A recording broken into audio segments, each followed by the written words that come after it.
I'm going to talk about one of the most important skills in volleyball, which is called setting.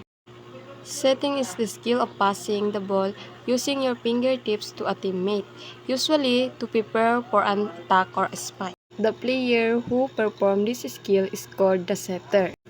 The setter plays a very important role in the team because they are responsible for creating good opportunities to score points.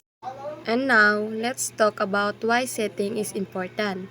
Setting helps control the flow of the game. Without a good set, it will be difficult for a teammate to hit the ball properly. A good set make it easier for the spiker to attack and score. That is why setting is often called the playmaking skill in volleyball.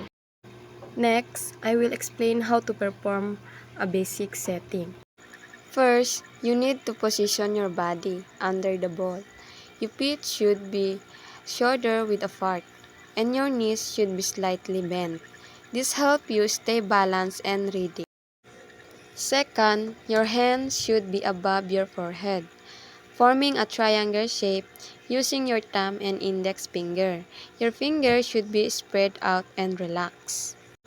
Third, when the ball comes, use your fingertips to push the ball upward. Do not use your palms. Make sure to extend your arm and legs as you push the ball to give it enough height and direction. And last, also timing is very important. You need to meet the ball at the right moment so you can control it properly. Finally, teamwork is very important when using setting in a game. The setter must communicate well with teammates, especially the spiker. They need to understand each other's timing and position to make a successful play. Overall, setting is a key skill in volleyball that helps teams organize their attack. With proper technique, practice, and teamwork, players can improve their setting in performance better in games.